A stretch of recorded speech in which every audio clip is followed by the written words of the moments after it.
चलो विद्यार्थी मित्रों,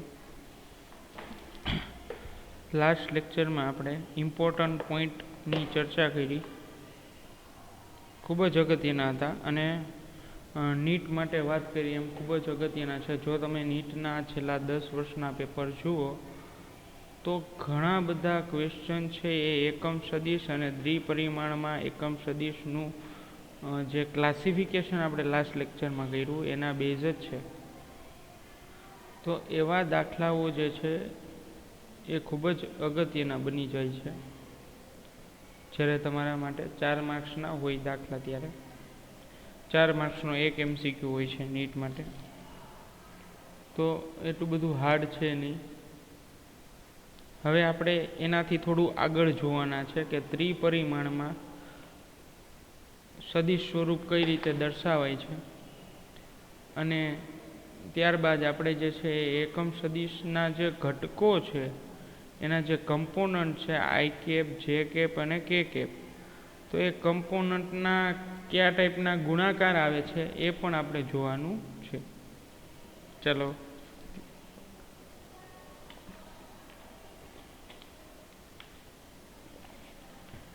તો આપણે જોઈએ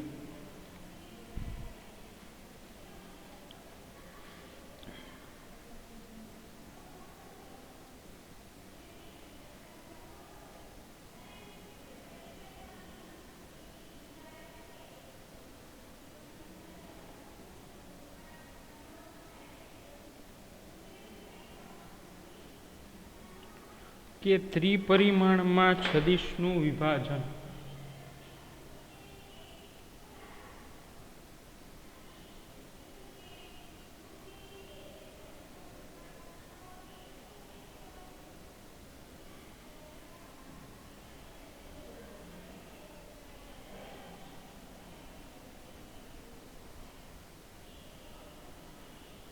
ત્રિપરિમાણમાં સદિશનું વિભાજન.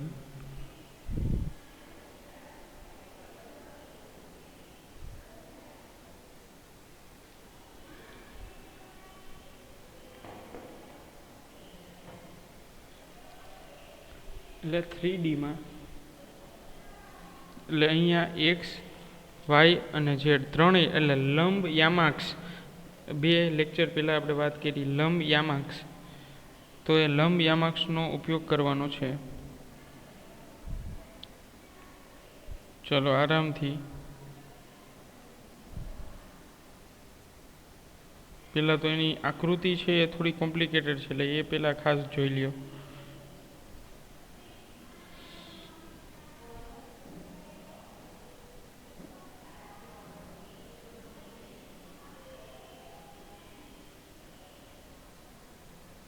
ચલો આકૃતિ જે છે એ વિદ્યાર્થી મિત્રો ખાસ ધ્યાન રાખજો ડ્રો કરવામાં.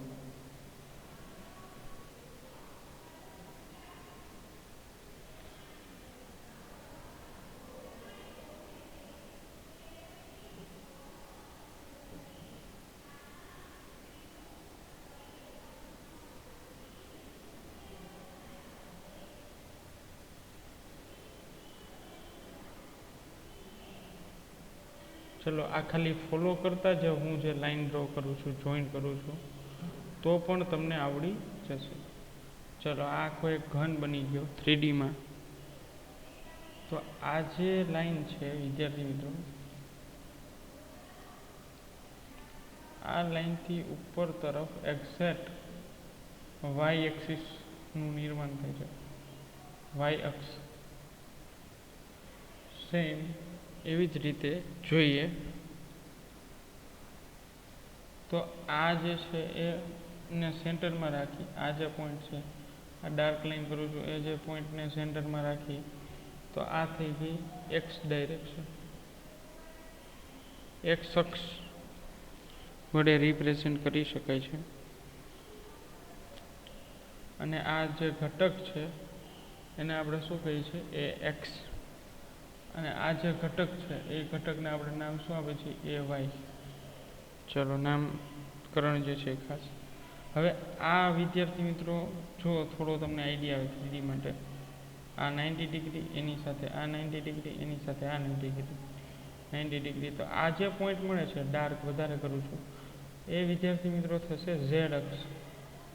ઝેડ અક્ષ તો એ ત્રણેય એકબીજાને લંબ સ્વરૂપે હોય છે, એક્સ, વાય અને ઝેડ.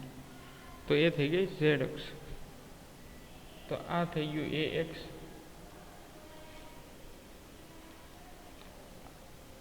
ચાલો, અને આ થઈ જશે વિદ્યાર્થી મિત્રો એ ઝેડ. આ જે ઘટક છે એરો વડે મેં દર્શાવ્યો છે એ ઝેડ નો સદિશ છે. અને વિદ્યાર્થી મિત્રો હવે આપણે ખૂણાની વાત કરીએ. હવે હું તમને કહું તો અહીંયા એક પરિણામી સદિશ મળે છે. આ જે ડાર્ક લાઈન કરું છું હું, આરામથી જોજો. 3D માં છે એટલે ક્લાસમાં હોય તો હજી મારી પાસે અમુક એવા સેમ્પલ હોય છે 3D માટે બતાવવા માટે, પણ આમાં તમારે ખાસ યાદ રાખવાનું છે. આ જે ડાર્ક લાઈન કરી છે એ સદિશ છે પરિણામી સદિશ એ. એક્સ અક્ષને અનુલક્ષીને, વાય અક્ષને અનુલક્ષીને અને ઝેડ અક્ષને અનુલક્ષીને ત્રણેયનો પરિણામી સદિશ છે એ છે, સદિશ એ. તો એ એક્સ અક્ષ સાથે જે ખૂણો બનાવે છે વિદ્યાર્થી મિત્રો એ ખૂણો છે આલ્ફા. કયો ખૂણો બનશે? આલ્ફા. એક્સ અક્ષ સાથે જે ખૂણો બને છે એ આલ્ફા થશે. પછી આ જે એંગલ છે એ વાય અક્ષ સાથે ખૂણો બને છે. વાય અક્ષ સાથે ખૂણો બને છે. એ એંગલનું નામ છે બીટા. બીટા બીટા એટલે બીચ કરવાનો છે, અને નીચેનો ભાગ છે ને એ બોટમનો ભાગ છે ને થોડોક આમ ડાર્ક કરીને લંબાવવાનો છે, બીટા. એટલે આલ્ફા એંગલનું નામ થશે, આ એંગલનું નામ થશે બીટા, આલ્ફા, બીટા. અને અહીંયા હજી એક એંગલ બને છે, જોજો ખાસ. આમ પાછળથી એંગલ લઉં છું, આ છે ને એ પાછળથી છે આખો એંગલ, આખો 3D માં છે. પાછળથી જે એંગલ બને છે એ સદિશ એ સાથે પાછળથી ભાગ આખો નીકળે છે, તો એ એંગલ બનશે ગામા. અથવા તો ગેમા, બે તમે બોલી શકો છો. તો આ એંગલ છે ગેમા. તો આલ્ફા એક્સ અક્ષ સાથેનો એંગલ છે આલ્ફા, બીટા અને ગામા. ચલો, તો આ રીતે જે છે એ સમજાયું છે તમને. મેં બને એવી ટ્રાય કરી છે સમજાવવાની. ચલો, તો આ ઝેડ જ થઈ ગયું, આ એ ઝેડ એના પેરેલલ જ છે. આ થઈ ગયું એ એક્સ.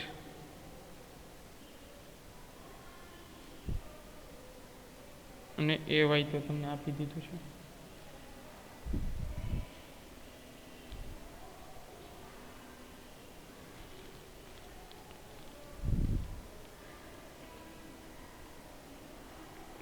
ચાલો વિદ્યાર્થી મિત્રો,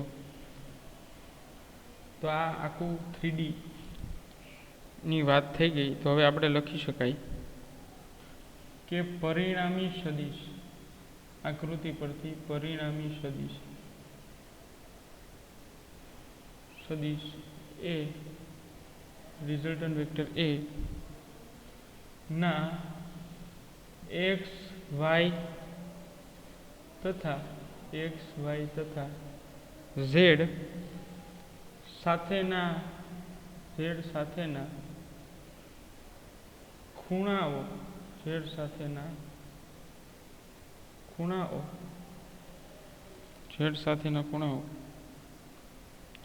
અનુક્રમે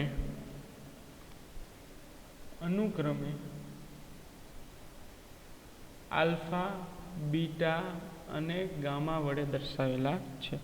આલ્ફા, બીટા અને ગામા વડે દર્શાવેલા છે. તો આપણે આવું લખી શકાય કે એ એક્સ બરાબર એ કોસ આલ્ફા. એક્સ બરાબર આવું લખી શકાય એ કોસ આલ્ફા. પછી એ વાય બરાબર એવું લખી શકાય એ સાઇન બીટા. અને એ ઝેડ ઇક્વલ ટુ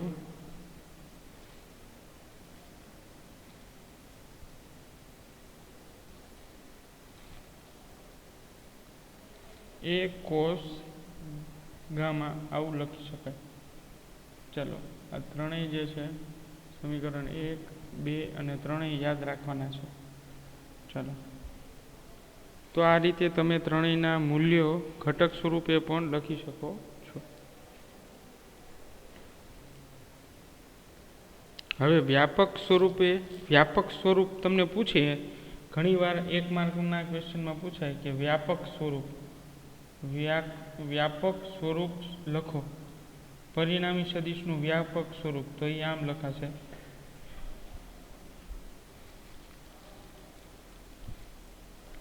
સદિશ એ બરાબર વ્યાપક સ્વરૂપ લખું છું ax I cap plus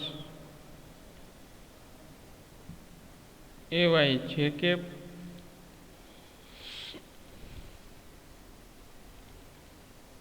plus az k cap. તો આ વ્યાપક સ્વરૂપ થયું વિદ્યાર્થી મિત્રો. પરિણામી સદિશ એ નું વ્યાપક સ્વરૂપ ax I cap plus ay j cap plus az k cap.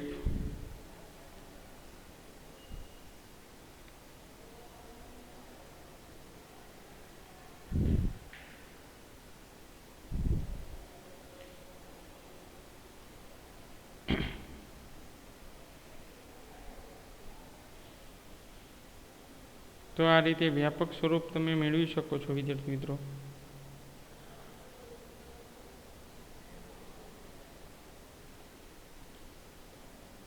જોઈ લો ઝડપથી આટલું આકૃતિ અને ડાયાગ્રામ. પછી આપણે બીજી સ્લાઇડમાં હજી ચર્ચા કરવાની છે ત્રિપરિમાણ માટે.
ચલો વિદ્યાર્થી મિત્રો, પછી આપણે જોઈએ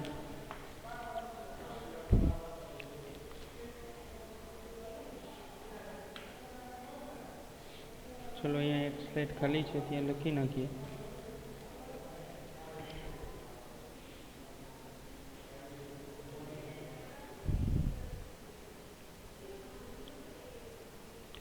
હવે ત્રિપરિમાણમાં કોઈ પી બિંદુનો સ્થાન સદિશ અથવા તો આપણે એના મૂલ્યના સ્વરૂપમાં લખવું હોય. વ્યાપક સમીકરણ તો મેળવી લીધું. તો આપણે સદિશનું મૂલ્ય મેળવવું હોય તો સદિશ એ નું મૂલ્ય જોઈશે આપણે, અથવા તો સદિશ એનું માન. આવું તમને પૂછે કે ત્રિપરિમાણના વેક્ટર આપેલા હોય અને એનું સદિશનું માન મેળવવું હોય તો એમાં આમ લખી શકાય, mod of A equal to A બરાબર. આ મોડ એટલા લેવામાં આવે છે વિદ્યાર્થી મિત્રો કે ઋણ હોય તો, જો સદિશ એનું મૂલ્ય ઋણ હોય તો એને કયા સ્વરૂપમાં કન્વર્ટ કરી શકાય છે? ધન સ્વરૂપમાં લખી શકાય છે.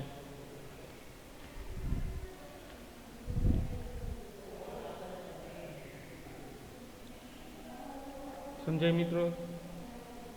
તો સદિશ એ બરાબર એ કૌંસમાં લખી શકાય એ એક્સ નો સ્ક્વેર પ્લસ એ વાય નો સ્ક્વેર પ્લસ એ ઝેડ નો સ્ક્વેર, આટલું લખી શકાય છે. અથવા તો તમને જો એવું પૂછવામાં આવે કે ત્રિપરિમાણમાં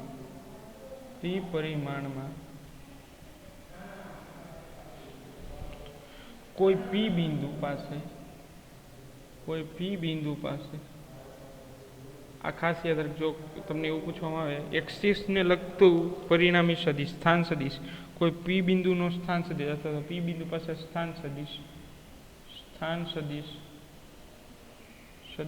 આર હોય, સ્થાન સદિશ આર હોય તો આરના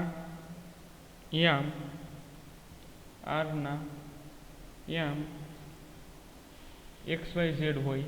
સપોઝ કે એના યામ એક્સ વાય ઝેડ હોય તો આરનો પરિણામી સદિશ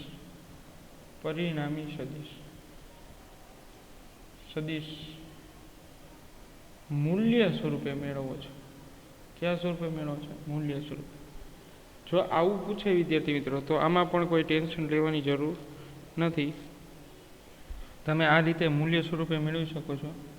સદિશ આર મોડ ઓફ બરાબર under root X square plus Y square plus Z square આવું તમે લખી શકો છો. તો આ જે છે એ આરનું માન થઈ ગયું. સદિશ આરનું માન.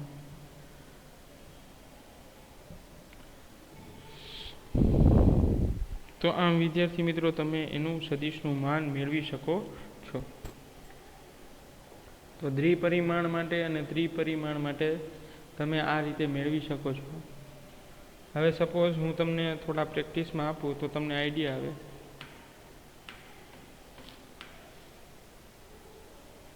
સપોઝ કે જેના આ એક્સ વાય અને ઝેડ આ અલ્પવિરામ કરીને લખ્યું છે. હવે તમને હું શીખવાડું વિદ્યાર્થી મિત્રો એક્સ વાય ઝેડના કોઓર્ડિનેટ કેમ લખવા. તો પહેલું છે આ એક્સ અક્ષ થઈ ગયું, આ એક્સ અક્ષ થઈ ગયું, અને આ જે છે એ વાય અક્ષ થઈ ગયું, અને આ શું થઈ ગયું? ઝેડ અક્ષ થઈ ગયું. હવે વિદ્યાર્થી મિત્રો આવું પણ ન લખવું હોય તો આને હું આમ પણ લખી શકું. આ બધું બરાબર જ થશે હો વિદ્યાર્થી મિત્રો, આ બધા બરાબરના સ્વરૂપમાં છે એટલે આમ પણ લખી શકાય. 5 આઈ કેપ 2 જે કેપ અને 3 કે કેપ. તો પણ એવું લખી શકાય કે આ ત્રણેય એક જ વસ્તુ થઈ, એક્સ વાય ઝેડ. ચલો સમજાય? તો વિદ્યાર્થી મિત્રો એક હું તમને શીખવાડી દઉં કે આ કોઈ આર સ્થાન સદિશ છે કે જે 5, 2 અને 3 સ્થાન પર આવેલો છે, એટલે એક્સ વાય અને ઝેડ. તો આ જે છે એ સદિશ આરનું માન મેળવવું છે. આરનું માન મેળવવું છે તો તમે વિદ્યાર્થી મિત્રો સદિશ આરનું માન કેમ મેળવશો?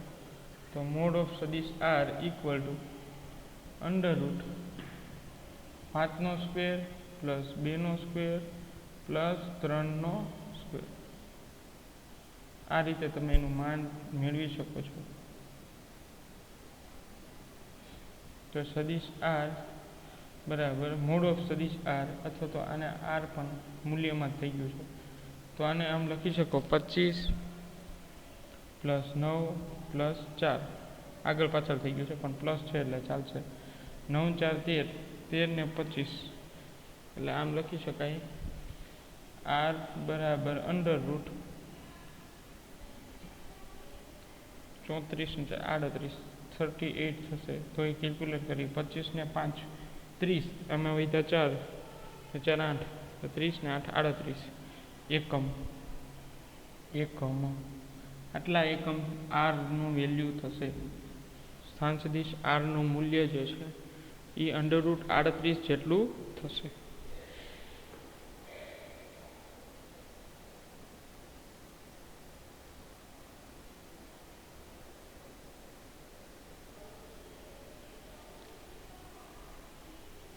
હવે આ જ વસ્તુ વિદ્યાર્થી મિત્રો તમે કઈ રીતે મેળવી શકશો? તો કે તમને પ્રેક્ટિસમાં હું આપું, તમારે આ જ રીતે કામ કરવાનું છે. તો હોમવર્ક આપી દો તમને. હોમવર્ક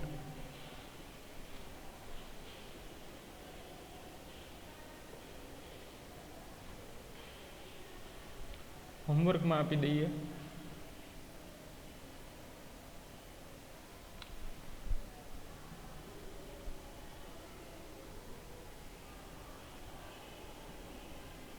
પેલું બીજું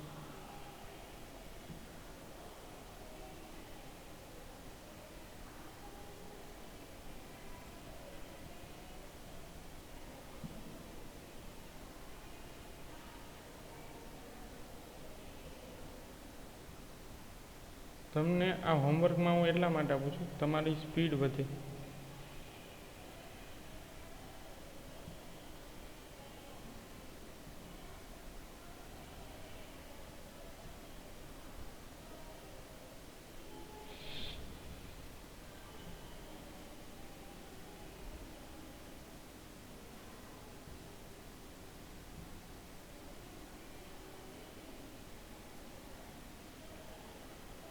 તો આટલું જે છે એ તમારે કમ્પ્લીટલી વર્ક કરવાનું છે.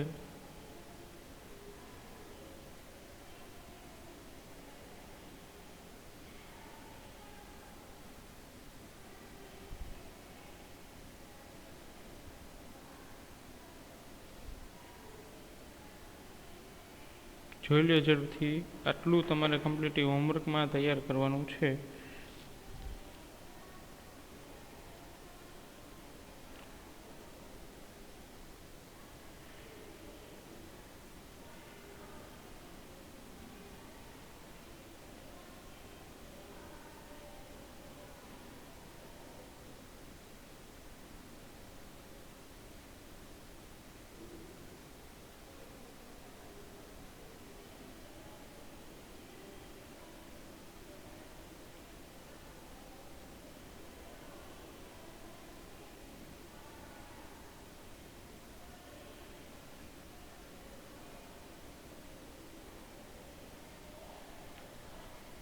અને સાથે તમારે એક તમને બીજું વર્ક આપું કે તમારે જે નીટના રિલેટેડ જે MCQ છે એનું મારે તમને મોડ્યુલ આપવાનું છે ચેપ્ટર 3 અને ચેપ્ટર 4નું.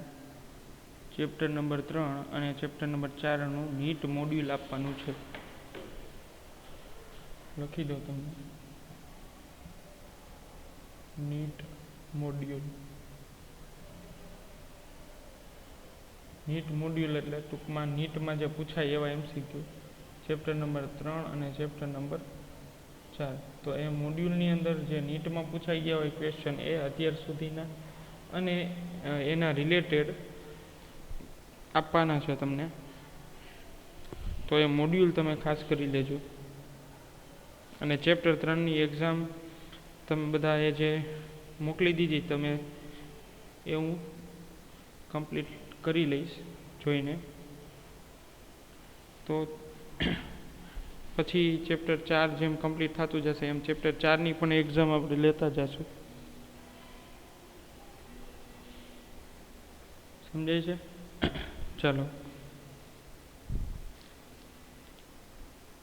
તો આ રીતે આપણે વિદ્યાર્થી મિત્રો સ્ટેપ બાય સ્ટેપ જોતા જવાનું છે. તો જે કાંઈ ચેન્જીસ હશે મારે તમને કરવાના પર સ્ટુડન્ટ દીઠ તો એ કહીશ. પણ આ જે નીટ મોડ્યુલ છે ને એ ફોલો કરવાનું છે આપણે. નીટ મોડ્યુલ છે એ ફોલો કરવાનું છે. એટલે હું એમ જ લખીશ એમાં મિશન 2020 અને 2022 નીટ મિશન આપણું છે. એમાં આપણે ફિઝિક્સમાં મેક્સિમમ માર્ક્સ કવર કરવાના છે. વિદ્યાર્થી મિત્રો સાવ સિમ્પલ MCQ છે ને આ યરમાં પૂછાણા છે. 2020ની એક્ઝામ જે છે એની અંદર સાવ સિમ્પલ MCQ પૂછાણા છે. એટલે 21ની અંદર જે છે એ કેવા પૂછાય મને લાગે છે કે 21ની અંદર પણ સાવ ઇઝી MCQના પેપર્સ હશે નીટ માટેના. અને ફિઝિક્સમાં જો તમારે વિદ્યાર્થી મિત્રો 30 MCQ આવી જાય ને તો તમે જ્યાં ધારો ત્યાં તમને એડમિશન મળી જાય છે. કારણ કે બાયોમાં એમાં તો માર્ક્સ આવતા જ હોય છે, આમાં ઓછા હોય છે ફિઝિક્સમાં. તો તમારું ફિઝિક્સ કવર થઈ જાય એટલે તમારે મેક્સિમમ માર્ક્સ જે છે એ કવર કરી શકો. તો આજના લેક્ચરમાં આટલું રાખી વિદ્યાર્થી મિત્રો. ચાલો હવે બાકીનું બધું નેક્સ્ટ લેક્ચરમાં જોશું.